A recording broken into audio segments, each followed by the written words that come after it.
En este momento nos encontramos con una compañía súper especial y es que está la politóloga experta de asuntos internacionales con nosotros. Estoy hablando de Eduarda Andújar, que viene a hablarnos de China y Estados Unidos. Bienvenida, Eduarda. ¿Cómo ¡Un estás? aplauso!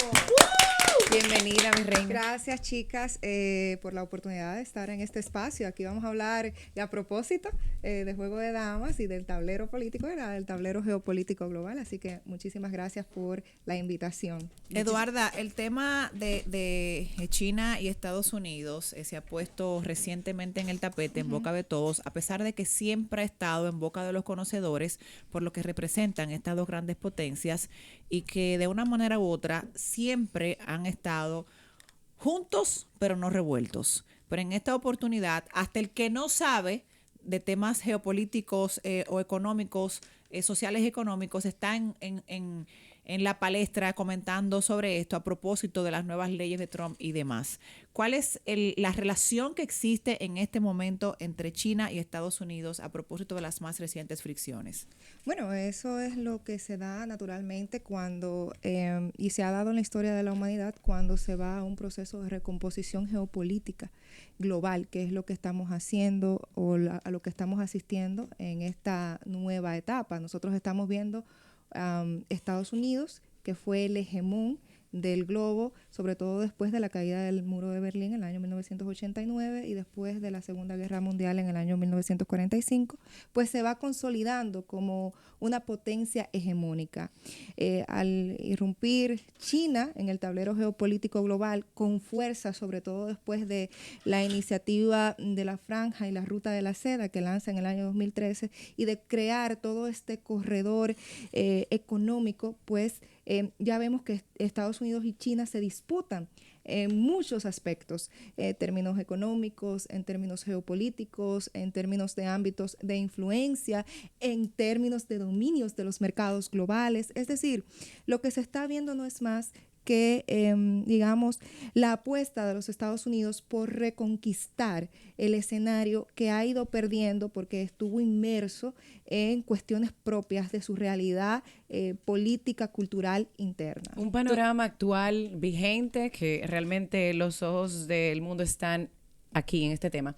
Desde tu experiencia, ¿qué está en juego para cada una de las dos potencias? Bueno, lo que está en juego es la permanencia de Estados Unidos como poder hegemónico, sobre todo, y lo repito, porque va perdiendo fuerza. Y lamentablemente con las políticas que está tomando el presidente de los Estados Unidos, Donald Trump, que a todas luces son vejatorias de lo que establecen las normas internacionales. Les voy a poner un ejemplo. La Organización Mundial del Comercio establece o es legalmente lo que se plantea, que no se pueden tomar medidas arancelarias de manera arbitraria. Hay excepcionalidades cuando... Un 200%, una locura. Ajá, o sea, hay excepcionalidades, porque todo tiene una excepción en esta vida y la Organización Mundial del Comercio prevé en términos de que hay una excepcionalidad cuando peligra tu nación, cuando peligra tu país. Bueno, pues tú, en respuesta a ese peligro, tú puedes tomar represalias de esa forma. Sin embargo, no hay nada excepcional para explicar la locura de medidas arancelarias hasta antiguos aliados de los Estados Unidos. Con eso, Donald Trump lo que hace es, de alguna forma, patear el tablero geopolítico global y que sus antiguos aliados vayan a otros mercados, lo que de alguna forma también le permite a China expandirse. Y recordemos que en el caso de Estados Unidos viene de una economía que está siendo muy afectada. Y algo que me preguntaban hace unos días en otro espacio, me decían, bueno, pero es que Estados Unidos es la primera potencia del mundo. Y yo decía, sí, cuando lo ves desde el PIB nominal, pero claro, cuando lo ves desde el punto de vista del endeudamiento y cuando lo ves desde el punto de vista de la paridad de compra, entonces te das cuenta de que está en serios aprietos. Sí, hay una tregua que se han dado por 3 meses con el tema de los aranceles. ¿Esto usted cree que se extenderá, que es una prueba de yo creo que es una forma de bajar un poco la guardia, La tensión, o esto se extenderá y porque alguna conclusión tienen que llegar? Realmente responde a la situación económica de los Estados Unidos. Hubo una desaceleración económica de un 0,6%.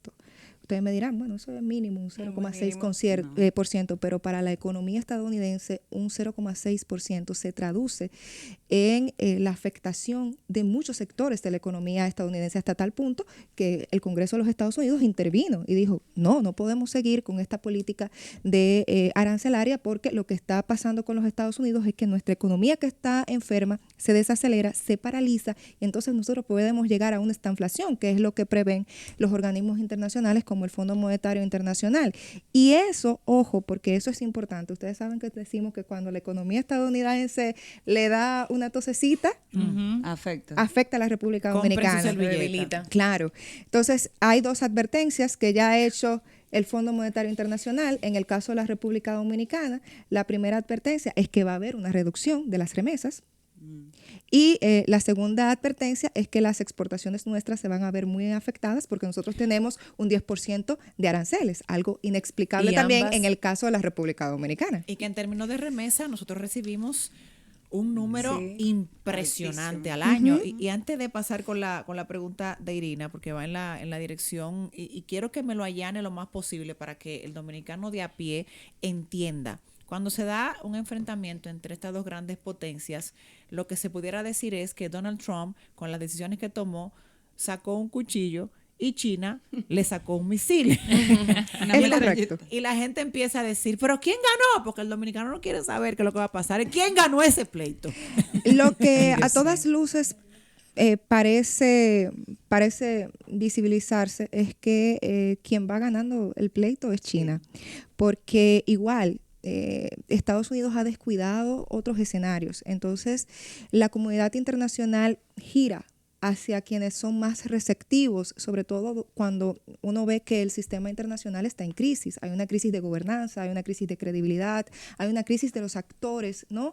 Porque en los conflictos que se dan, siempre una que otra toma partida, pero en el momento en que se asume una posición de neutralidad y de buscar eso de esa premisa china que ronda mucho, que es un destino compartido de la humanidad, das apertura a que todos los países pues puedan de alguna forma mirar hacia ese país en específico como una especie de cobija, ¿no? Porque habla de respeto mutuo, habla de respeto a la soberanía de los pueblos, habla de un universo compartido, de una humanidad con destino compartido. Entonces está dentro de sus filosofías, y eso hace que también la diplomacia china sea más efectiva en sus políticas públicas, porque aunque te imponga, no parece que te imponga. Yo quiero saber, Eduarda, ¿cuáles son, cómo va a terminar esto? ¿Puede esto terminar, por ejemplo, en una guerra, o esto es más bien una estrategia que están utilizando para poder llegar a acuerdos? Yo espero que no termine en una guerra. Que no. Wow. Yo espero que no, porque cuando nos vamos a las fuerzas militares, tú tienes Estados Unidos, la primera potencia en materia militar, luego tienes a Rusia, la segunda potencia en temas militares, luego tienes a China, que ha comenzado ya a adquirir y tiene unas fuerzas militares que uno dice, pero ¿en qué momento lo hicieron? Entonces, ahí medir fuerzas no saldríamos bonitos ninguno. No, entonces, nadie. Lo que uno tiene que evitar es llegar a eso. Yo todavía creo en que el derecho internacional, las relaciones internacionales se imponen, y que todavía tenemos la capacidad como humanidad, aunque tenemos muchos conflictos activos en el mundo y aunque hay una crisis del sistema internacional, yo creo que todavía podemos no llegar ahí, y lo que se está dando, vuelvo y lo repito, es un tema más de desplazamiento del poder global. Lo que se está dando es un tema más que tiene que ver con no perder la hegemonía por parte de una potencia, de un hegemón que ha tenido el control del globo. Exacto. Desde el año 1989, y potencias emergentes, que les doy un dato. El G7, Estados Unidos y sus aliados, al PIB mundial aportó el año pasado el 30%.